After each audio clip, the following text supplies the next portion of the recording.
इस वीडियो में हम बात करेंगे SMO यानी सोशल मीडिया ऑप्टिमाइजेशन पे। समझेंगे सोशल मीडिया ऑप्टिमाइजेशन क्या होती है और किस तरीके से हम सोशल मीडिया ऑप्टिमाइजेशन करते हैं। अलग अलग सोशल मीडिया प्लेटफॉर्म्स के लिए, अलग अलग सोशल मीडिया अकाउंट्स के लिए। सोशल मीडिया प्लेटफॉर्म्स की अगर बात करें तो फेसबुक है, इंस्टाग्राम है, ट्विटर है, लिंक्डइन है। हम सीखेंगे कि हम कैसे फेसबुक की ऑप्टिमाइजेशन करेंगे, किन स्टेप्स से इंस्टाग्राम की ऑप्टिमाइजेशन करेंगे। तो इन सारी चीजों को हम लोग समझेंगे, लेकिन उससे पहले एक चीज हम लोग क्लियर कर लें कि सोशल मीडिया ऑप्टिमाइजेशन का मतलब क्या है और इससे हमें क्या फायदा होता है, इसमें किन चीजों का हमें ध्यान रखना है। उसके बाद नेक्स्ट वीडियो में प्रैक्टिकली करेंगे, एक एक चीज को समझेंगे कि किस तरह सोशल मीडिया ऑप्टिमाइजेशन करनी है। तो आइए क्लास शुरू करते हैं।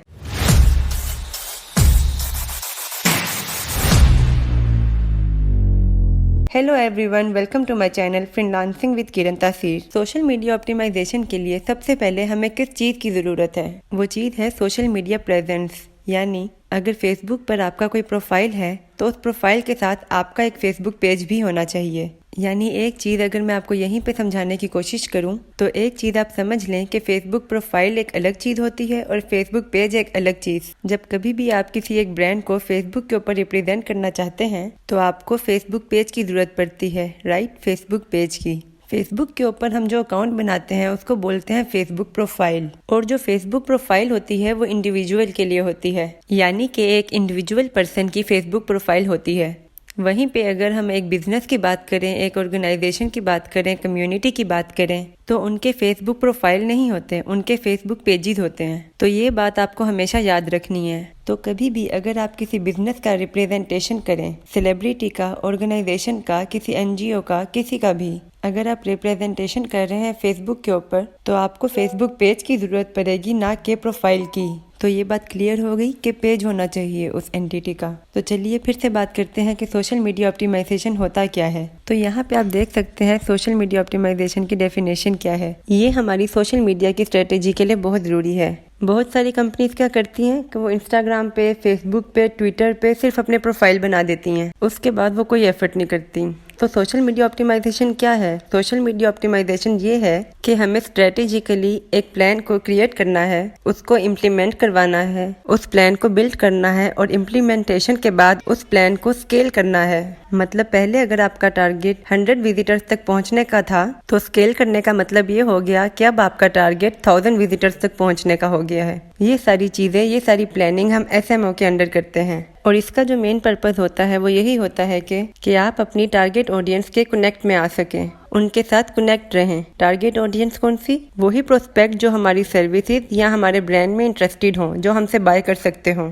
तो ये बेसिक सी डेफिनेशन है SMO की कि ये स्ट्रेटेजिकली इम्प्लीमेंट होती है। स्ट्रेटेजिकली मतलब प्लानिंग के साथ। आपको कुछ सीक्वेंस, कुछ स्टेप्स, कुछ गाइडलाइंस, कुछ रोड मैप, कुछ प्लान करना पड़ेगा। उनके अकॉर्डिंगली को सोशल मीडिया ऑप्टिमाइजेशन करना होता है। नेक्स्ट हम ये बात करेंगे कि ये हमें फायदा क्या देगा। ये हमारे ब्रांड की स्ट्रेंथ को बढ़ाता है, यानी हमारी ब्रांड अवेयरनेस को इम्प्रूव करता है। लोगों को हमारे ब्रांड के बारे में पता चलता है। सोशल मीडिया के ऊपर अगर हम रेगुलर पोस्ट करेंगे, हमारी प्रोफाइल्स बनी होंगी तो ऑडियंस को पता चलेगा कि ऐसी भी कोई ब्रांड है, एग्जिस्ट करती है। सेकंड, जनरेट लीड्स, यानी कि लीड्स जनरेट करने में हमारी हेल्प करेगी। विजिबिलिटी ऑनलाइन होगी, यानी हमारा जो ब्रांड है उसको ज्यादा से ज्यादा लोग जान पाएंगे। कनेक्ट विद योर ऑडियंस, यानी आप अपनी ऑडियंस के साथ कनेक्ट कर सकेंगे। जो आपके प्रोस्पेक्ट्स हैं, यानी जो आपकी लीड्स हैं, जो आपसे बाय करेंगी, आप उनके साथ कनेक्ट कर सकेंगे और अपने कस्टमर्स के साथ एक कनेक्ट इस्टेब्लिश कर पाएंगे। ये होते हैं सोशल मीडिया ऑप्टिमाइजेशन के बेनिफिट्स। अब इसमें होता क्या है, यानी इसके स्टेप्स क्या हैं, कैसे हम सोशल मीडिया ऑप्टिमाइजेशन करते हैं और कौन सी ऐसी इंपॉर्टेंट चीजें हैं जो कि सोशल मीडिया ऑप्टिमाइजेशन में इन्वॉल्व हैं। तो जो पहला स्टेप इसमें है वो है ऑप्टिमाइज योर स्ट्रेटेजी।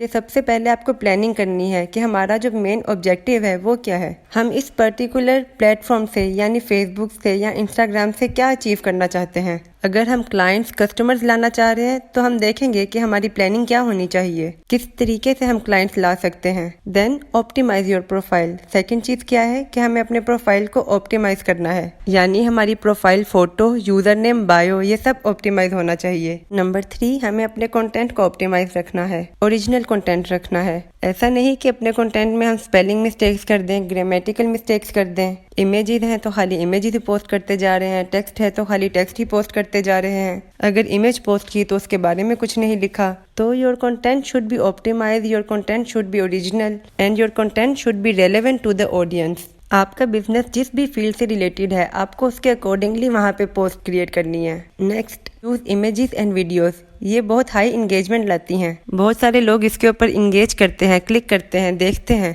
तो हमें कोशिश क्या करनी है कि अपने इमेजेस और वीडियोस को ज़्यादा से ज़्यादा रेलेवेंट और ज़्यादा से ज़्यादा अट्रैक्टिव बनाएं। Number 5, do proper research on hashtags. आप जैसे अक्सर सोशल मीडिया पे हैशटैग्स देखते होंगे, आपने ट्विटर पे हैशटैग्स देखे होंगे। ट्विटर पे हैशटैग्स बहुत अच्छे तरीके से काम करते हैं। इंस्टाग्राम पे भी हैशटैग्स बहुत अच्छी तरीके से काम करते हैं। बट अगर हम बात करें फेसबुक की तो वहाँ हैशटैग्स काम नहीं करते। तो हैशटैग्स कहाँ अच्छे काम करते हैं? ट्विटर और इंस्टाग्राम पे। तो हमें अच्छी हैशटैग रिसर्च करनी है ताकि हमारी पोस्ट्स को अच्छी रीच मिले। Number 6, lengthy post get more reach. जैसे कोई पोस्ट आप करते हैं तो आपको क्या करना है कि इसकी लेंथ थोड़ी इंक्रीज रखनी है। और लेंथ इंक्रीज करने का मतलब ये नहीं कि सब कुछ एक साथ ही लिख देना है। बीच में पैराग्राफ वगैरह बनाकर एक ऑर्गेनाइज कर उसको सारा सेटअप करना है, यानी एक अट्रैक्टिव कैप्शन लिखना है। 7, keep looking at the analytics and keep improving. अब इस पॉइंट का क्या मतलब है? फॉर एग्जाम्पल, एक वीक में आपने 2 पोस्ट की, एक पोस्ट की सैटरडे को और एक पोस्ट की संडे को। अब सैटरडे को जो आपने पोस्ट की थी उसमें इमेज यूज की थी और जो संडे को की थी उसमें वीडियो यूज की थी। तो हमने देखा कि जो संडे को हमने पोस्ट की थी उस पर बड़ा हाई एंगेजमेंट आया, लोगों ने इसको लाइक किया, इसको शेयर किया। तो ये हमें एनालिटिक्स देखकर पता चलता है। तो हमें अपनी पोस्टिंग की एनालिटिक्स भी देखनी है। हमें देखना है कि हम जो पोस्ट कर रहे हैं उसकी इंगेजमेंट किस तरीके से रही और उसके बेसिस पे हमें फर्दर डिसीजंस लेने हैं। तो जिस पोस्ट में हमें ज़्यादा अच्छी इंगेजमेंट मिलेगी, जो कि हमें एनालिटिक्स से पता चलेगा, तो हम वैसी ही पोस्ट आगे फर्दर अपने कंटेंट में बनाने की कोशिश करेंगे। एनालिटिक्स बेसिक में एक रिपोर्ट टाइप होती है जिसके बेसिस पे आप फर्दर स्ट्रेटेजी बनाते हो। तो ये सारी चीज़ें SMO का पार्ट है और यही सारी चीज़ें हमें करनी होती हैं। अब ये सब मैं आपको नेक्स्ट वीडियो में प्रैक्टिकल भी कर दिखाऊंगी। और लास्ट में, अगर अभी तक आपने मेरे चैनल को सब्सक्राइब नहीं किया तो सब्सक्राइब कर दीजिए। Good bye.